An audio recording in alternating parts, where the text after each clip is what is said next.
नमस्कार दोस्तों, आपका स्वागत है अपने YouTube चैनल PFP में। आज हम अमरा राजा बैटरीज के बारे में चर्चा करने वाले हैं। कंपनी के बारे में जानकारी प्राप्त करेंगे, फंडामेंटल्स को समझेंगे और रिसेंटली स्टॉक में जो इतना करेक्शन देखने को मिला है, खरीदारी करनी चाहिए या नहीं करनी चाहिए, इसके बारे में भी चर्चा करने वाले हैं। सबसे पहले बेसिक जानकारी प्राप्त कर लेते हैं। नाम से ही पता चलता है बैटरी का कामकाज है, लेकिन दो सेगमेंट में कामकाज है। एक तो है ऑटोमोटिव और दूसरा है इंडस्ट्रियल बैटरीज। ऑटोमोटिव में आफ्टर मार्केट है और दूसरा है टॉप ओरिजिनल इक्विपमेंट मैन्युफैक्चरर्स यानी कि OEM।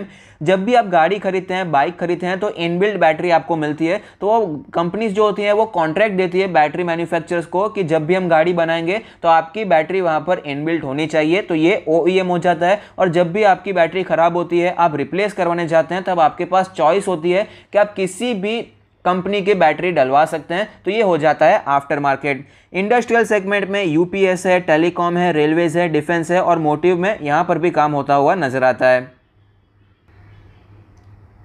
कंपनी के मार्केट शेयर के बारे में बात करें तो फोर व्हीलर आफ्टर मार्केट में 35% का मार्केट शेयर है, बहुत ही अच्छी बात है। टू व्हीलर OEM के बारे में बात करें तो 15% का मार्केट शेयर दिखाई पड़ता है। और टेलीकॉम सेक्टर में सबसे बड़ा मार्केट शेयर, मार्केट लीडर है, 60% का मार्केट शेयर है। जितने भी टेलीकॉम टावर्स आपको दिखाई पड़ते हैं, हर दूसरे टेलीकॉम टावर को पावर देने वाला अमरा राजा बैटरीज है, बहुत ही अच्छी बात है। रेवेन्यू मिक्स के बारे में बात करें तो जितनी भी स्टोरेज बैटरीज है, 98% का रेवेन्यू वहीं से आता है। होम UPS के बारे में बात करें तो सिर्फ 1% का है और अदर से 1% का रेवेन्यू आता है। लोकेशन वाइज ब्रेकअप के बारे में बात करें तो इंडिया से 87% का रेवेन्यू आता है और रेस्ट ऑफ द वर्ल्ड से 13% का बाहर भी कामकाज होता है। 32 कंट्रीज से भी ज्यादा में एक्सपोर्ट होता है, बहुत ही अच्छी बात है। OEM वर्सेस इंडस्ट्री के बारे में बात करें तो OEM में 60% का रेवेन्यू है और इंडस्ट्री में 40% का। तो सपोज 100 रुपए का पैसा कमाती है कंपनी, 100 रुपए का रेवेन्यू आता है, तो उसमें से 60% OEM से आता है और 40% का इंडस्ट्रियल बैटरी से आता है। वर्टिकल से बारे में बात करें तो 4WN इन्वर्टर से 45% का रेवेन्यू है, इंडस्ट्रियल UPS से 13% का, टेलीकॉम से 9% का और अदर से 33% का आता है। जहां पर सबसे ज्यादा मार्केट शेयर है, वहां पर एक्चुअली आपको रेवेन्यू का कंट्रीब्यूशन थोड़ा सा कम दिखाई पड़ता है, 10% से भी कम दिखाई पड़ रहा है। कस्टमर्स के बारे में बात करें तो Indian railways, Hyundai, Honda, Ford, Maruti Suzuki, Bajaj auto, Tata Motors, Mahindra and Mahindra, Eicher Motors, Ashok Leyland जैसे बड़ी कंपनीज इनके क्लाइंट्स हैं, जो कि ऑफ कोर्स बहुत ही पॉजिटिव बात बनकर आती है। इनके कस्टमर्स का जो प्रोफाइल है बहुत ही स्ट्रांग दिखाई पड़ता है। स्टॉक के बारे में बात करें तो 743 का लास्ट ट्रेडेड प्राइस है, 0.85% ऊपर है।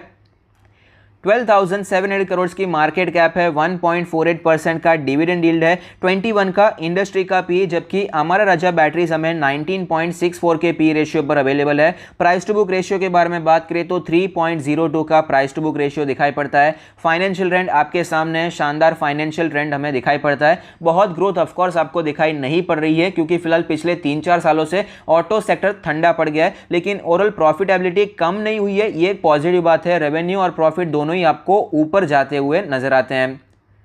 ऑपरेटिंग मार्जिन के बारे में बात करें तो फिलहाल आप देख पाएंगे मार्जिन्स में आपको गिरावट नजर आती है, चाहे वो ऑपरेटिंग मार्जिन हो या फिर नेट प्रॉफिट मार्जिन, ये एक पॉजिटिव बात नहीं है। रिटर्न रेशियोज के बारे में बात करें तो यहां पर भी आपको सिग्निफिकेंट गिरावट दिखाई पड़ती है, चाहे वो ROE हो, ROC हो या फिर रिटर्न ऑन एसेट्स हो, ये एक पॉजिटिव बात बनकर नहीं आती। लिक्विडिटी रेशियोज के बारे में बात करें तो करंट रेशियो 2.12 है, क्विक रेशियो 1.04 है, तो लिक्विडिटी की कोई भी इशू नहीं है। लेवरेज रेशियो के बारे में बात करें तो डेट टू इक्विटी रेशियो 0.01 है, तो कोई टेंशन वाली बात नहीं है। जनरली होता क्या है, ऑटो सेक्टर से रिलेटेड जितनी भी कंपनीज होती है, कर्जा बहुत ही ज्यादा होता है क्योंकि एसेट हैवी बिजनेस है, मैन्युफैक्चरिंग प्लांट्स लगाने पड़ते हैं, खर्चा बहुत ज्यादा हो जाता है, लेकिन यहां पर कर्जा नहीं है, पॉजिटिव बात है। इंटरेस्ट कवरेज रेशियो 83.94 है, अच्छी बात है। टर्नओवर रेशियोज के बारे में बात करें तो एसेट टर्नओवर रेशियो 123.33% है, अच्छा रेशियो है, लेकिन पहले के मुकाबले कम होता हुआ नजर आया। इन्वेंट्री टर्नओवर रेशियो में भी आपको अच्छी खासी गिरावट दिखाई पड़ती है, तो ये ओवरऑल नंबर्स आपको अच्छे दिखाई नहीं पड़ते। सेल्स ग्रोथ के बारे में बात करें तो 5 साल में 10.18% का सेल्स ग्रोथ देखने को मिला है, तो ऑफ कोर्स कोई बहुत ही अच्छा सेल्स ग्रोथ तो इसे नहीं कह सकते हैं, लेकिन जैसे कि मैंने आपको बताया पिछले 4-5 सालों से ऑटो सेक्टर पूरा का पूरा कंसोलिडेशन में चलता हुआ नजर आता है। प्रॉफिट ग्रोथ के बारे में बात करें तो 5 ईयर में 9.97% का प्रॉफिट ग्रोथ है, लेकिन फिलहाल एक अच्छा जंप देखने को मिला, पॉजिटिव बात बनकर आती है। शेयर होल्डिंग पैटर्न के बारे में बात करें तो प्रमोटर्स की होल्डिंग 28.06% है, जिसमें से कुछ भी प्लेज नहीं है। एफआईआईज के पास 21.34% का स्टेक है, डीआईआईज के पास 12.64% का स्टेक है और पब्लिक के पास ऑलमोस्ट 38% का स्टेक हमें दिखाई पड़ता है। पीयर कंपनीज के साथ अगर इसे हम कंपेयर करते हैं तो हमें पता चलता है वैल्यूएशन के बेसिस में उनके साथ ही चलता हुआ नजर आता है। इसका जो मेन कॉम्पिटिटर है वो है एक्साइड इंडस्ट्री और आप देख पाएंगे पीई रेशियो इसका 20 है, प्राइस टू बुक रेशियो 2.5 है। डिविडेंड यील्ड के मामले में भी ज्यादा आगे दिखाई नहीं पड़ता। तो ओवरऑल वैल्यूएशन के बेसिस पे पीयर के साथ ही हमें यह चलता हुआ नजर आता है। तब यहाँ पर गिरावट क्यों देखने को मिल रही थी ये भी समझना बहुत ही ज़्यादा ज़रूरी है। सबसे पहला रीज़न तो ये है कि स्टॉक में तेज़ी बहुत ही आ गई थी, थोड़ा करेक्शन तो होना ही था। अब वहाँ पर कुछ न्यूज़ भी ऐसी आ गई जिसके कारण गिरावट नजर आती है। मई 3 को न्यूज़ आई थी कि अमरा राजा बैटरीज को क्लोजर नोटिस आया है 2 प्लांट्स के लिए, जो कि ऑफकोर्स एक पॉजिटिव बात नहीं है। पोल्यूशन बोर्ड की तरफ से ये नोटिस आता हुआ नजर आया था, लेकिन मई 10 को वापस एक कमबैक भी देखने को मिला, प्रोडक्शन रीस्टार्ट होता हुआ नजर आया था। लेकिन इसमें होता क्या है, एक बार ऐसी कोई नेगेटिव न्यूज़ आती है तो शेयर मार्केट में उसका आपको रिफ्लेक्ट देखने को मिल जाता है, उसका रिएक्शन देखने को मिल जाता है। तो इसके कारण भी आपको नेगेटिव सेंटिमेंट बढ़ता हुआ नजर आता है। इसके अलावा फिलहाल एक न्यूज़ आई है कि क्लैरियोस ने अपना स्टेक यहां पर बेच दिया है, 1.71 करोड़ शेयर्स की यहां पर बिकवाली की है, जिसके कारण सप्लाई बढ़ता हुआ नजर आता है। 746 पर शेयर का फ्लोर प्राइस था, जिसके कारण शेयर हमें फिलहाल 6% के आसपास टूटता हुआ नजर आया।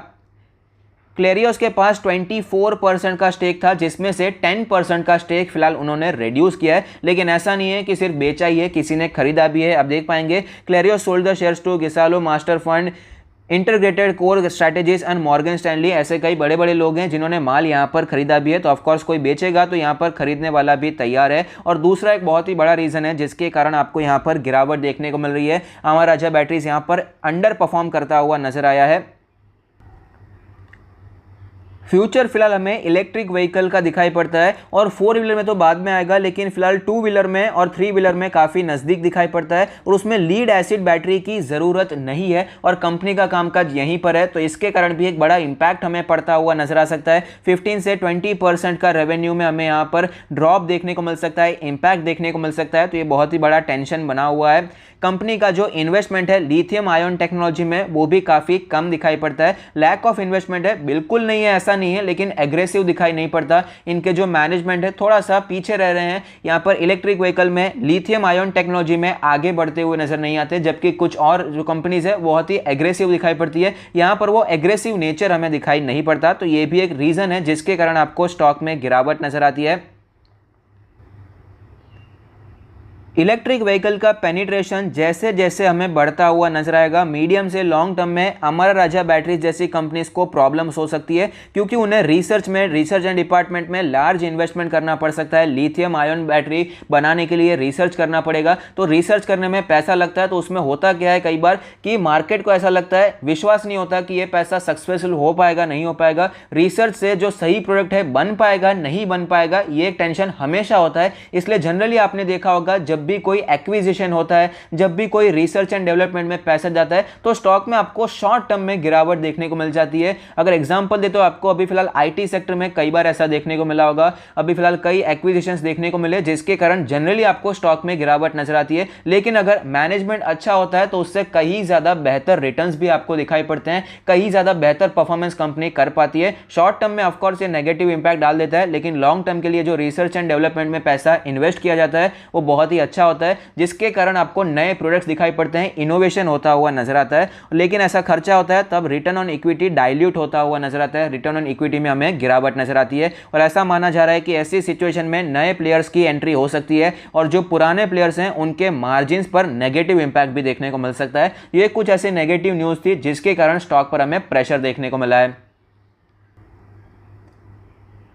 स्टॉक के चार्ट को देखें तो क्लियरली यहां पर आपको वीकनेस दिखाई पड़ेगी। 1025 के लेवल से फिलहाल स्टॉक हमें 740 के आसपास आता हुआ नजर आता है। 28% के आसपास का करेक्शन ऑलरेडी देखने को मिला है और फिलहाल सारे मूविंग एवरेजेस के नीचे स्टॉक ट्रेड कर रहा है। बहुत ही ज़्यादा वीकनेस आपको दिखाई पड़ती है। RSI के बारे में बात करें तो RSI 36 है, यहाँ पर एक छोटा सा बाउंस बैक देखने को मिला है जो कि एक पॉजिटिव बात है, लेकिन यहाँ पर कैंडल स्टिक में आपको कोई भी बाउंस बैक दिखाई नहीं पड़ता। वीकली चार्ट्स पर एक बार स्टडी करते हैं, आप देख पाएंगे वीकली चार्ट्स पर भी वीकनेस ही दिखाई पड़ती है। बहुत ही इंपॉर्टेंट सपोर्ट जोन है जिसको तोड़ता हुआ फिलहाल ये नजर आता है। जो 750 के आसपास का जोन है बहुत ही इंपॉर्टेंट है, अगर ये टूटता है तो स्टॉक तेजी से और भी नीचे आता हुआ नजर आ सकता है। वीकली आरएसआई भी आप देख पाएंगे बहुत ही वीक है, 37.17 का वीकली आरएसआई है। तो आप समझ सकते हैं डेली आरएसआई भी अगर 40 के नीचे जाता है तो वीक होता हुआ नजर आता है। ये तो वीकली आरएसआई है, यहां पर आपको ज्यादा वीकनेस दिखाई पड़ती है। तो ऐसी सिचुएशन में करना क्या चाहिए इसके बारे में चर्चा करते हैं। ओवरऑल कंपनी के बारे में बात करें, कंपनी मेरे हिसाब से अच्छी दिखाई पड़ती है और फिलहाल ये जो गिरावट देखने को मिल रही है ऐसा नहीं कि सिर्फ अमर राजा बैटरीज गिर रहा है, ओवरऑल ऑटो सेक्टर में आपको रीजनेबल करेक्शन फिलहाल देखने को मिल चुका है। तो ये करेक्शन होना ही था, लेकिन फिलहाल 2-3 न्यूज ऐसी आ गई जिसके कारण यहां पर गिरावट आपको कंटिन्यू रहती हुई नजर आई है। जैसे कि पोल्यूशन बोर्ड से जो क्लोजर नोटिस आया था, दूसरा ये जो स्टेक सेल हुआ है उससे वन टाइम सप्लाई बढ़ जाता है तो शॉर्ट टर्म 1-2 हफ्ते तक स्टॉक में ज्यादा तेजी नहीं आ पाती है। ये सब रीजंस हैं जिसके कारण स्टॉक हमें वीक होता हुआ नजर आया।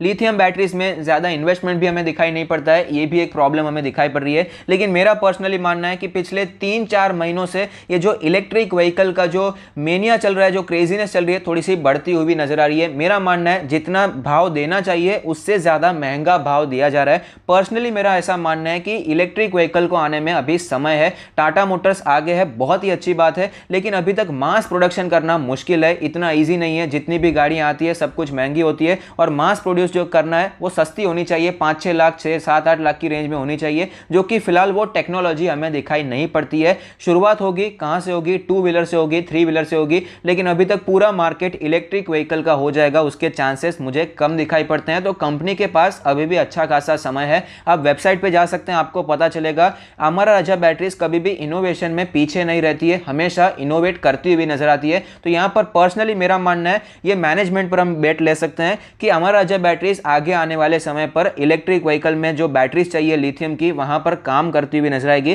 तो ये जो टोटल गिरावट आपको नजर आती है उसका मेन रीजन क्या है? उसका मेन रीजन है लिथियम आयन बैटरीज में इन्वेस्टमेंट कम है। तो आपका क्या व्यू है इस पर? यह बहुत ही ज्यादा इंपॉर्टेंट हो जाता है। मेरा पर्सनल व्यू मैंने आपको बता दिया है कि इलेक्ट्रिक व्हीकल फ्यूचर है, लेकिन अभी फिलहाल ओवर हाइप्ड हो चुका है। इतना इजी नहीं है जितना लोग बता रहे हैं कि इलेक्ट्रिक व्हीकल आ जाएगा, लेकिन थोड़ा सा समय लगेगा, इतना फटाफट नहीं होने वाला है। टेक्नोलॉजी अभी तक नहीं आई है। तो यहाँ पर अमर राजा बैटरीज पर मुझे एट लास्ट कंपनी पर भरोसा है कि कंपनी अच्छी है, मैनेजमेंट अच्छा है, इनोवेशन में अच्छा खर्चा भी करते हैं, इनोवेट काफ़ी किया भी है पास्ट में। तो यहाँ पर भी टाइम आने पर इनोवेशन होता हुआ नजर आएगा। तो यहाँ पर पर्सनली मैं इन्वेस्ट करना पसंद करूंगा। इसका जो एक स्ट्रॉन्ग सपोर्ट लेवल था 800 का लेवल, वो तो फिलहाल हमें टूटता हुआ नजर आता है। आप देख पाएंगे चार्ट पर, मैं आपको दिखाने की कोशिश भी करता हूं कि किस प्रकार से हमें यहां पर गिरावट देखने को मिली है।